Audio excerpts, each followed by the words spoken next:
बीजांड समाsanग अनेक बहुकोशिकीय जीवों में विशिष्ट जनन को संरचनाएं पाई जाती हैं। राइजोपस में कवक जाल के ऊर्ध्व तंतुओं पर सूक्ष्म गुच्छे संरचनाएं होती हैं। ये गुच्छे बीजाणुधानी हैं, जिनमें विशेष कोशिकाएं व बीजाणु पाए जाते हैं।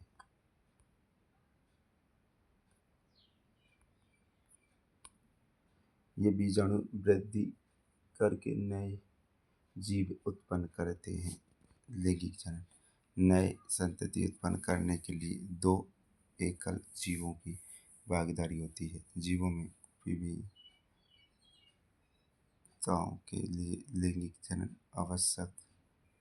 दो भिन्न जीवों में युग्मक कोशिकाएं लैंगिक जनन में युग्मन द्वारा अनुयुग्मन ज़ाइगोट बनाती हैं, जिससे एक नए जीव का निर्माण होता है। दो युग्मकों का संयुग्मन नर युग्मक गतिशील, मादा युग्मक भोजन भंडार। जनन कोशिका नर पुंकेसर, मादा स्त्री केसर। पुष्प के प्रकार एक लिंगी, उभयलिंगी। एक लिंगी जब एक जननांग उपस्थित हो, पपीता, तरबूज। उभयलिंगी जब दोनों जननांग उपस्थित हो, गड़हल, सरसों, पुंकेसर। नर जननांग है, परागकण बनाते हैं और सामान्यतः पीले रंग के होते हैं, पुंकेसर।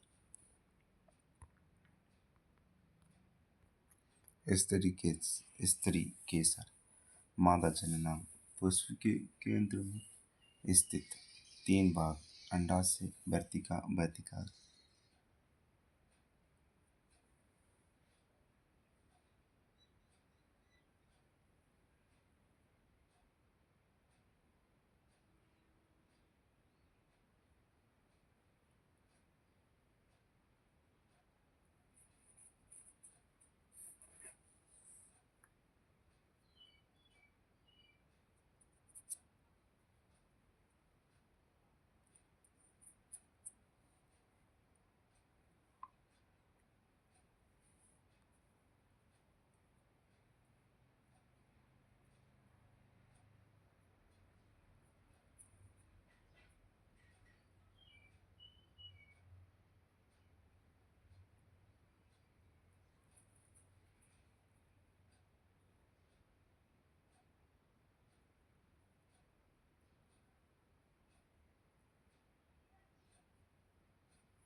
स्त्री केसर मादा जननांग पुष्प के केंद्र में स्थित। 3 भाग अंडाशय, वर्तिका, वर्तिकाग्र। अंडाशय आधारी फूला हुआ भाग, वर्तिका। मध्य लंबा भाग, वर्तिकाग्र। शीर्ष भाग चिपचिपा। अंडाशय में बीजांड उपस्थित होते हैं। प्रत्येक बीजांड में एक अंड कोशिका होती है।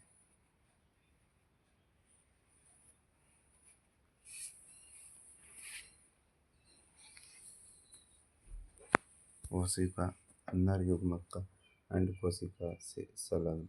निषेचन की प्रक्रिया युग्मनज का निर्माण, नए पौधे का निर्माण। परागण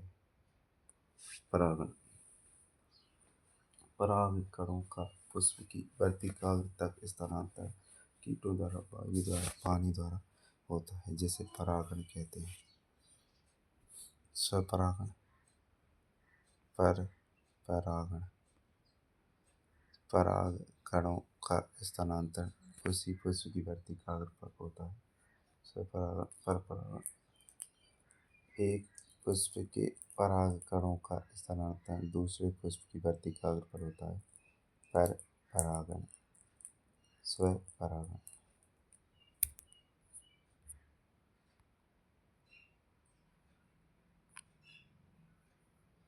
परागण के पश्चात नर युग्मक का अंडाशय में मादा युग्मक तक गमन, जिसके लिए परागनलिका विकसित। परागनलिका का बीजांड तक पहुँचना, निषेचन, युग्मनज का निर्माण, विभाजन भ्रूण का निर्माण। बीजांड से एक आवरण विकसित बीज में परिवर्तित अंडाशय से फल का निर्माण। बीज में भ्रूण होता है जो उपयुक्त परिस्थितियों में अंकुरण द्वारा नवोद्भिद में विकसित हो जाता है। मानव में लैंगिक जनन। यौवनारंभ प्यूबर्टी जनन ऊतकों का परिपक्व होना। लैंगिक जनन दो भिन्न व्यक्तियों की जनन कोशिकाओं का परस्पर संलयन बाहरी और आंतरिक स्थानांतरण द्वारा संभव। जन्म कोशिका के स्थानांतरण के लिए विशिष्ट अंग की आवश्यकता।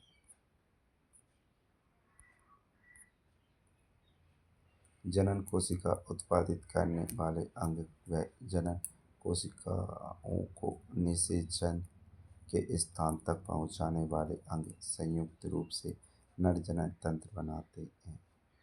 नर जनन कोशिका शुक्राणु स्पर्म निर्माण वृषण में उदर गुहा के बाहर वृषण कोश में स्थित। क्योंकि शुक्राणु उत्पादन के लिए आवश्यक ताप शरीर के ताप से कम। मादा जनन कोशिका अंड कोशिका निर्माण अंडाशय में। लड़की के जन्म पर अंडाशय में हजारों अपरिपक्व अंडे। यौवनारंभ का कुछ अंडे परिपक्व प्रत्येक माह एक अंडा परिपक्व। अंडवाहिका फैलोपियन ट्यूब द्वारा अंड कोशिका का अमाशय तक स्थानांतरण। गर्भाशय जो कि दोनों अंडवाहिकाओं के संयुक्त होने से बनी एक लचीली थैलेनुमा संरचना है। गर्भाशय ग्रीवा द्वारा योनि में खुलता है।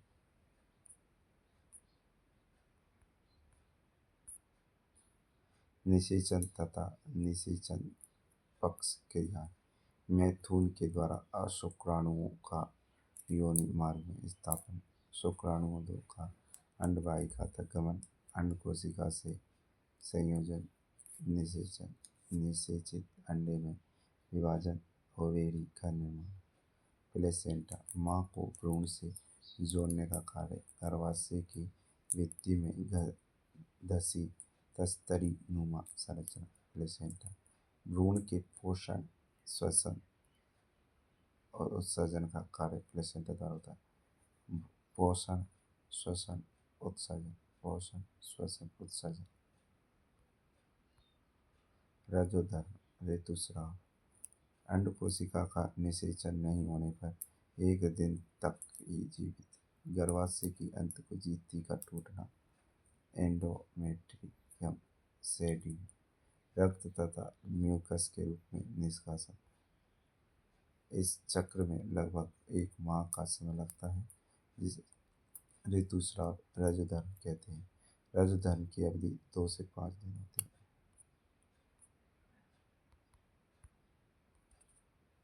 जनन स्वास्थ्य।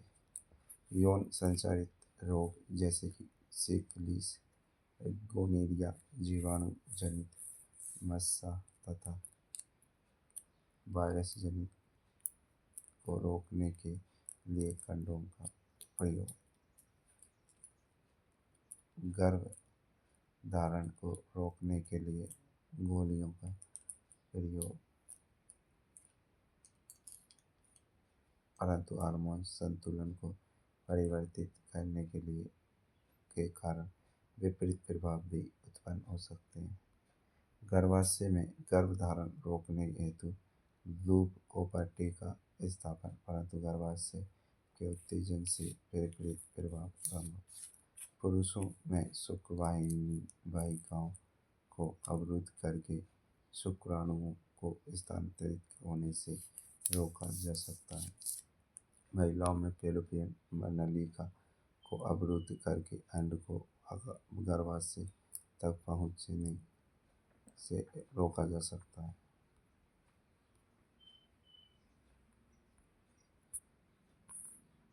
आनुवांशिकता। आनुवांशिक विभिन्न लक्षणों का एक पीढ़ी से दूसरी पीढ़ी में स्थानांतरण। विभिन्नता वंशागति में एक पीढ़ी से दूसरी संतति को कुछ विभिन्नताएं प्राप्त होती हैं। अलैंगिक जनन से उत्पन्न संतति जीवों में बहुत अधिक समानताएं होती हैं। लैंगिक जनन से उत्पन्न जीवों में विभिन्नताएं अधिक परिवर्तन लाभप्रद तथा अनुपयोगी हो सकते हैं। मेंडल के नियमों की वंशागति के नियम। मेंडल ने उदाहरण मटर पाइसम रेशेटाइवम पर अध्ययन किया। मटर के 7 जोड़ी विपर्यासी लक्षणों का अध्ययन किया। संकरण प्रयोगों के लिए मटर पौधे का चुनाव। पादप का आकार छोटा, एक वर्षीय पादप। बीजों की संख्या अधिक। मटर द्विलिंगी पादप है, इसमें स्वपरागण पाया जाता है। पुष्पों में पर परागण कण आसानी पूर्वक कई लक्षण विपरीत प्रभाव दर्शाते हैं। पादप का लक्षण प्रभावी लक्षण अप्रभावी लक्षण। पादप की लंबाई लंबा होना। पुष्प की स्थिति अक्षीय शीर्ष। पुष्प का रंग बैंगनी सफेद। फली की आकृति फूली हुई पिचकी हुई। फली का रंग हरा पीला। बीज की आकृति गोल जोड़ीदार। बीज का रंग पीला हरा। मेंडल ने प्रारंभ में एक संकर संकरण का अध्ययन किया, उसके बाद द्विसंकर संकरण संकरण तथा त्रिसंकर संकरण का अध्ययन किया। एक संकर संकरण जनकीय लंबा लंबा लंबा होना। जीनोटाइप फिनोटाइप लंबा बोना। जब मेंडल ने शुद्ध लंबे तथा शुद्ध बोनी मटर के बीच परागण करके एक संकर संकरण कराया, तब उसे F1 पीढ़ी में सभी पौधे लंबे प्राप्त हुए। इसका तात्पर्य है कि दो लक्षणों में से केवल एक पृथक जनकीय लक्षण ही दिखाई देता है।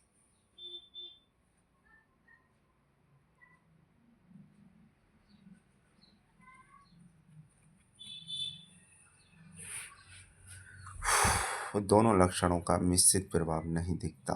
शब्दावली जीन युग्मक कारक जो किसी एक लक्षण को नियंत्रित करता है। युग्म विकल्पी एक लक्षण को नियंत्रित करने वाले जीन के विपर्यासी स्वरूपों को युग्म विकल्पी कहते हैं। लंबाई के लिए जीन के युग्म विकल्पी समयुग्मजी जब जीन के दोनों युग्म विकल्पी समान हो। विषम युग्मजी जब जीन के दोनों युग्म विकल्पी असमान हो। लक्षण प्रारूप किसी सजीव की बाह्य प्रकृति को लक्षण प्रारूप फिनोटाइप कहते हैं। जीन प्रारूप जीनोटाइप सजीव की आनुवंशिक रचना को जीन प्रारूप कहते हैं। प्रभावी लक्षण जो लक्षण F1 पीढ़ी में अभिव्यक्त होते हैं। डोमिनेंट अप्रभावी लक्षण जो लक्षण F1 पीढ़ी में स्वयं को अभिव्यक्त नहीं कर पाते। एक संकर संकरण एक संकरण जिसमें एक लक्षण की वंशागति का अध्ययन किया जाता है। द्विसंकर संकरण संकरण जिसमें दो लक्षणों की वंशागति का अध्ययन किया जाता है। द्विसंकर संकरण डाइहिब्रिड जब दो विपरीत अभिलक्षणों का अध्ययन करने के लिए संकरण कराया जाता है तो इसे द्विसंकर संकरण कहते हैं। मेंडल ने गोल हरे बीजों का संकरण पीले बीजों से कराया। हरा गोल प्रभावी लक्षण, जोड़ीदार अप्रभावी लक्षण।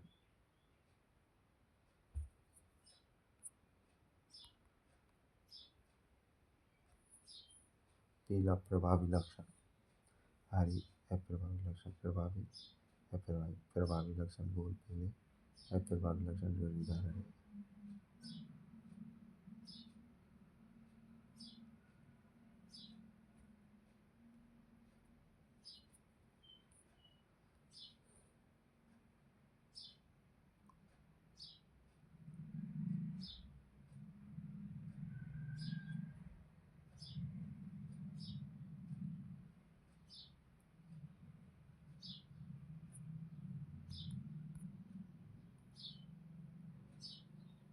मानव में गुणसूत्रों की संख्या 46, 23 जोड़े। नर में गुणसूत्र 22, मादा में गुणसूत्र 22।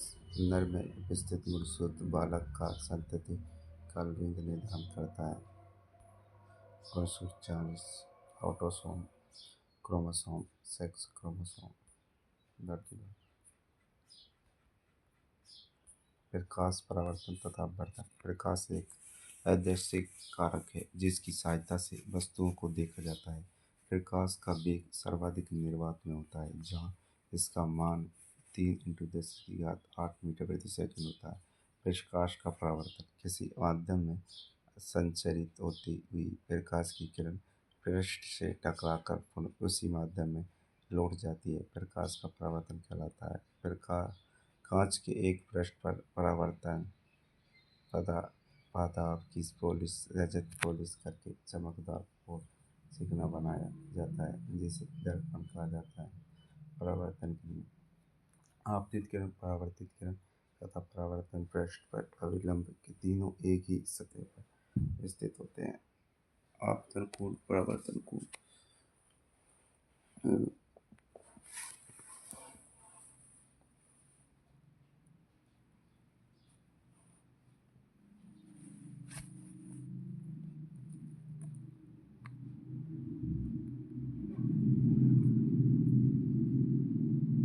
विशेष। यदि प्रकाश की किरण पृष्ठ पर अभिलंबवत आपतित होती है तो अपने ही मूल मार्ग से वापस लौट जाती है, अर्थात LI/LR। ओ दर्पण से संबंधित परिभाषाएं। ध्रुव भी दर्पण का मध्य बिंदु। वक्रता केंद्र C।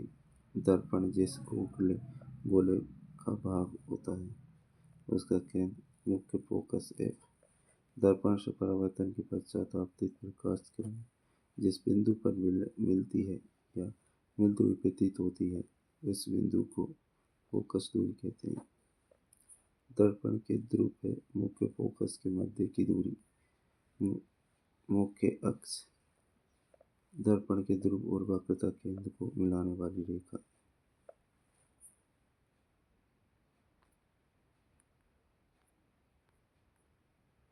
दर्पण के प्रकार।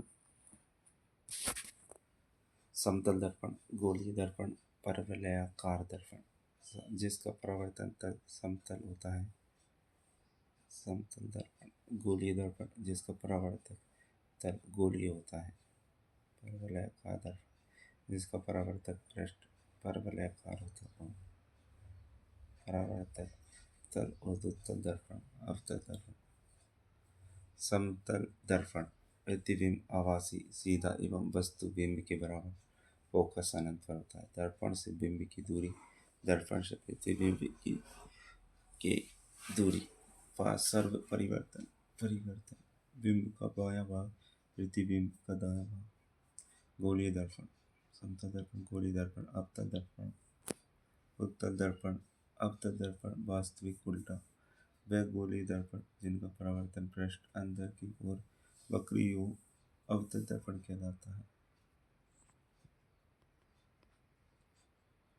आपतित प्रकाश किरण एक बिंदु पर मिलती है, मुख्य फोकस पर, दर्पण के सामने वास्तव में मिलती है।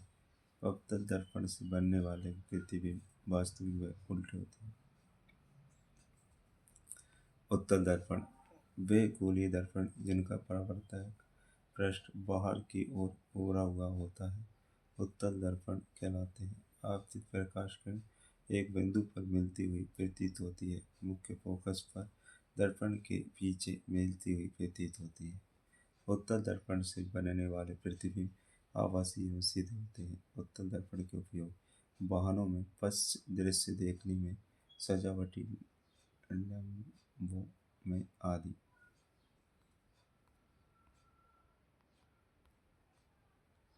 दर्पण से परावर्तन के लिए मुख्य अक्ष के समांतर आने वाली आपतित प्रकाश किरण दर्पण से परावर्तन के पश्चात मुख्य फोकस से आने वाली या आती हुई प्रतीत होती है।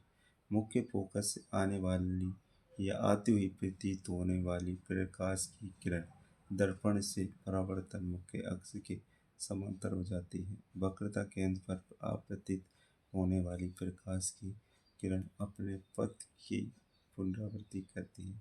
ध्रुव पर आपतित प्रकाश किरण परावर्तन के नियम की पालना करती है। वास्तविक एवं आभासी प्रतिबिंब में अंतर। वास्तविक प्रतिबिंब ये तब बनता है जब प्रकाश की किरणें वास्तव में प्रतिच्छेदित होती हैं। आभासी प्रतिबिंब ये तब बनता है जब प्रकाश की किरणें प्रतिच्छेदित होती प्रतीत होती हैं। वास्तविक प्रतिबिंब इस पर्दे पर प्राप्त कर सकते हैं, आभासी प्रतिबिंब इसे पर्दे पर प्राप्त नहीं कर सकते। वास्तविक प्रतिबिंब उल्टा बनता है, आभासी प्रतिबिंब सीधा बनता है।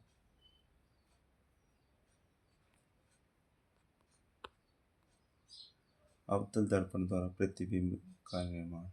जब वस्तु अनंत पर स्थित हो, प्रतिबिंब फोकस बिंदु पर वक्र बहुत सूक्ष्म या बिंदुवत वास्तविक में उल्टा बनता है।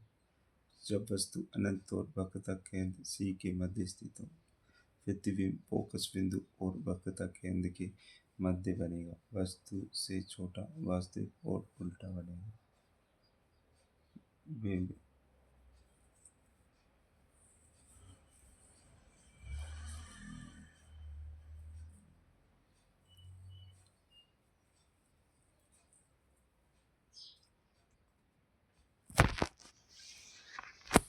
वस्तु वक्रता केंद्र पर स्थित हो, प्रतिबिंब वक्रता केंद्र पर वस्तु के बराबर वास्तविक तथा उल्टा बनेगा। अवतल दर्पण से प्रतिबिंब का निर्माण। बिंब की स्थिति। प्रतिबिंब की स्थिति। प्रतिबिंब आकृति अनंत पर, मुख्य फोकस पर अनंत होता।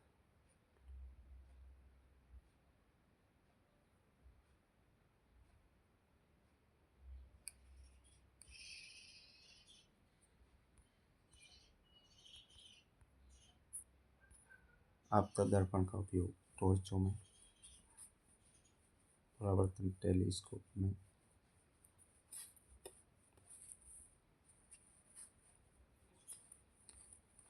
अवतल दर्पण का उपयोग होता है जिसके द्वारा आकाशीय पिंडों को देखते हैं।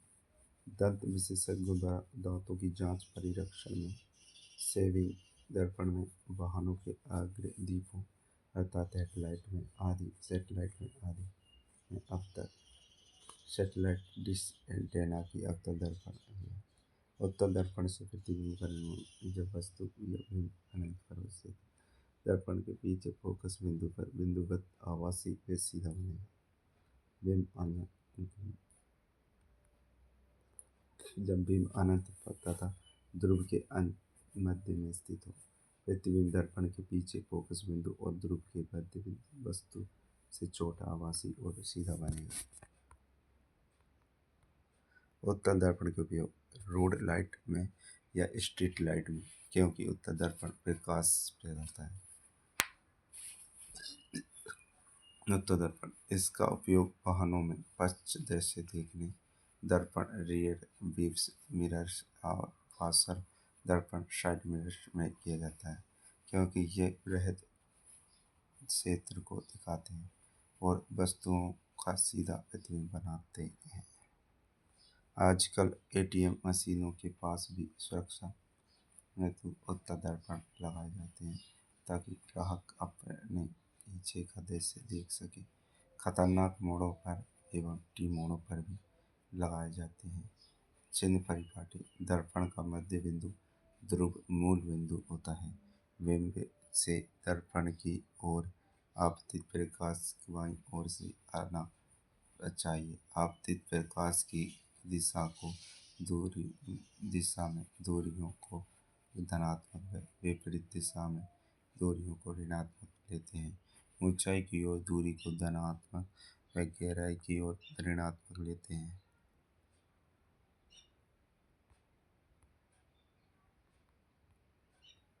दर्पण सूत्र। दर्पण के ध्रुव से बिंब की दूरी, दर्पण के ध्रुव से प्रतिबिंब की दूरी एवं फोकस दूरी F और तीनों में संबंध को दर्पण सूत्र कहते हैं। FVX।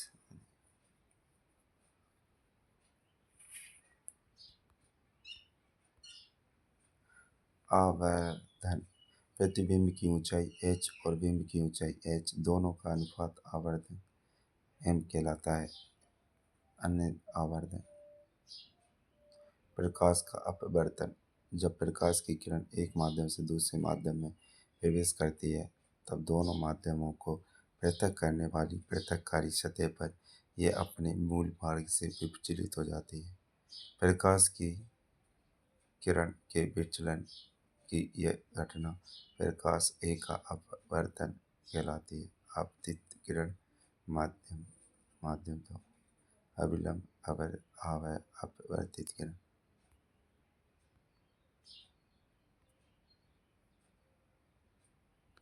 वेग में परिवर्तन होने के कारण अपवर्तन की घटना प्रेषित होती है। विरल माध्यम सघन माध्यम। अपवर्तनांक कम, अपवर्तनांक अधिक। अविलंब से दूर रहती है, अविलंब से समीप आती है।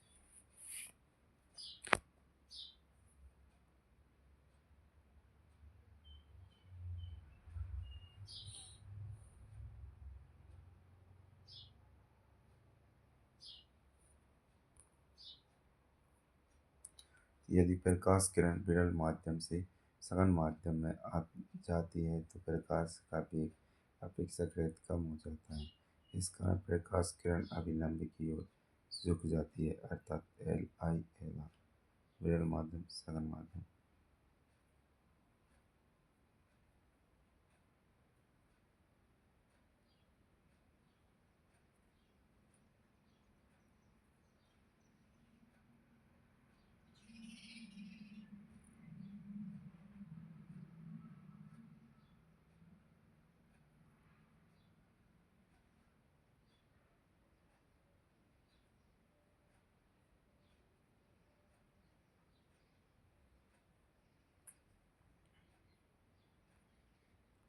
जब प्रकाश किरण सघन माध्यम से विरल माध्यम में आ जाती है तो वेग अपेक्षाकृत अधिक हो जाता है और प्रकाश किरण अभिलंब से दूर हट जाती है, अर्थात LI सघन माध्यम विरल माध्यम। अपवर्तन के नियम। आपतित किरण, अपवर्तित किरण एवं अभिलंब तीनों एक ही बिंदु पर स्थित होते हैं। एक वर्णीय प्रकाश के लिए आपतन कोण की ज्या सीनी व अपवर्तन कोण की ज्या दोनों का अनुपात एक नियतांक के बराबर होता है, जिसे पहले माध्यम के सापेक्ष दूसरे माध्यम का अपवर्तनांक कहते हैं। ये इस का नियम कहलाता है। अपवर्तनांक। माध्यम एक में प्रकाश का वेग v1, अपवर्तनांक u21, माध्यम दो में प्रकाश का वेग v2। इसी प्रकार u12, v2, v7, x21 व x12 है। निरपेक्ष अपवर्तनांक। निरपेक्ष अपवर्तनांक प्रकाश का वेग माध्यम में प्रकाश का वेग सबसे कम अपवर्तनांक वायु में होता है 1.003। सबसे अधिक अपवर्तनांक हीरा में होता है 2.42। जल का अपवर्तनांक 2/3 या 1/33 होता है। कांच का अपवर्तनांक 3/2 या 1.5 होता है। लेंस दो वक्र गोलीय पृष्ठों से घिरे समांगी एवं पारदर्शी माध्यम को लेंस कहते हैं। लेंस उत्तल लेंस, अवतल लेंस। लेंस से अपवर्तन के नियम। मुख्य अक्ष के समांतर आपतित प्रकाश किरण लेंस से अपवर्तन के पश्चात द्वितीय मुख्य फोकस से गुजरती हुई प्रतीत होती है।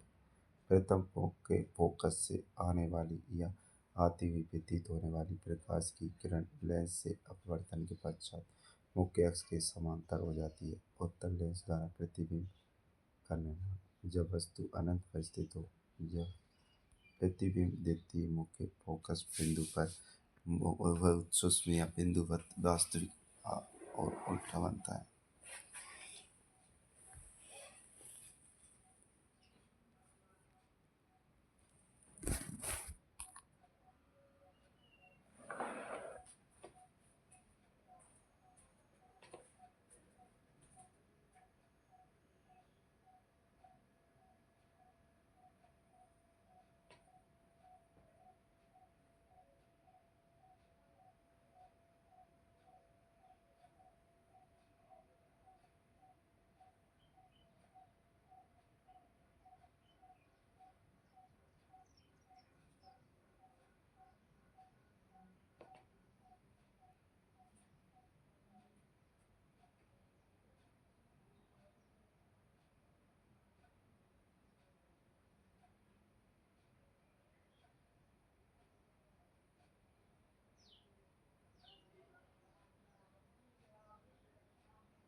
जब वस्तु अनंत और 2f1 के मध्य स्थित हो तो प्रतिबिंब 2f2 व f2 के मध्य बिंदु से छोटा वास्तविक और उल्टा बनेगा।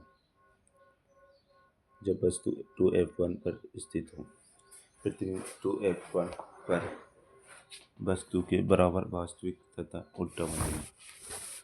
जब वस्तु 2f1 और f1 के मध्य स्थित हो प्रतिबिंब 2f1 व अनंत के मध्य वस्तु से बड़ा वास्तविक और उल्टा बनेगा। जब वस्तु f1 पर स्थित हो प्रतिबिंब अनंत पर वस्तु से बड़ा वास्तविक और उल्टा बनेगा। जब वस्तु फोकस बिंदु f1 व मध्य बिंदु O के मध्य स्थित हो बिंब की ओर वस्तु से बड़ा आभासी और सीधा बनेगा।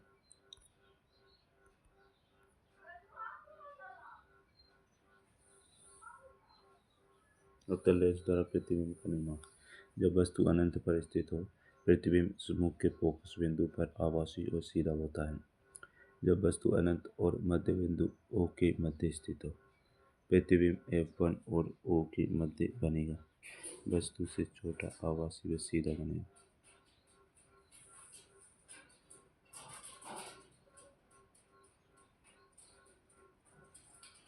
चंद परिपाटी लेंस के लिए प्रकार का केंद्र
लेंस की समता का मात्रक डायोप्टर होता है, जिसे यहाँ फोकस दूरी मीटर में लेनी है। मीटर फोकस दूरी वाले लेंस की शक्ति डायोप्टर कहलाती है। उत्तर लेंस की समता धनात्मक होती है, जबकि अवतल लेंस की समता ऋणात्मक होती है। लेंस संयोजन की फोकस दूरी FR।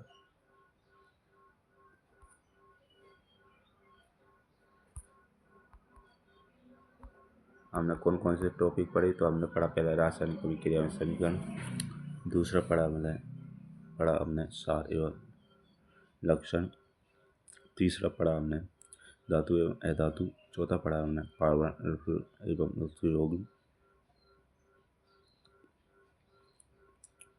पांचवा पढ़ा हमने जैव प्रक्रम, छठा पढ़ा हमने नियंत्रण में समन्वय, सातवां पढ़ा हमने जीव जनन कैसे करते हैं, आठवां अनुवांशिकी पढ़ा, अनुवांशिकता, नवा प्रकाश परावर्तन तथा अपवर्तन।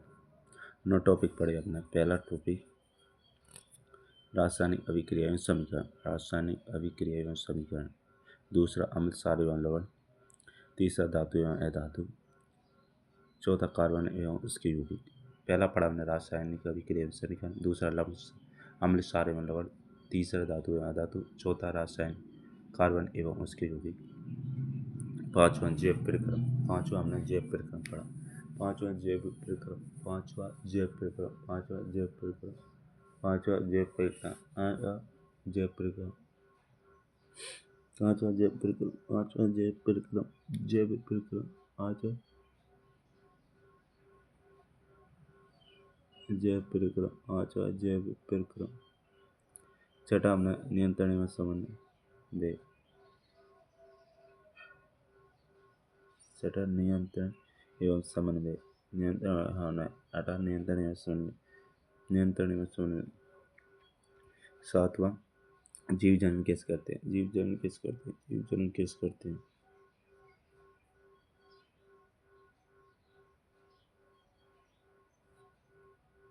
जीव जनन कैसे करते हैं, जीव जनन कैसे करते हैं, जीव जनन कैसे करते हैं, जीव जनन कैसे करते हैं, जीव जनन कैसे करते हैं। सातवां जीव जनन कैसे करते हैं। आठवां अनुवांशिकता, नवा प्रकाश परावर्तन तथा अपवर्तन। रासायनिक अभिक्रिया समीकरण, अम्ल क्षार एवं लवण, कार्बन एवं उसके यौगिक, धातु एवं अधातु, जीव जनन कैसे करते हैं, जैव प्रक्रम, परावर्तन एवं अपवर्तन के नियम, और अब अनुवांशिकता, नियंत्रण में समय हमने पढ़े 9 टॉपिक। जय हिंद, जय भारत।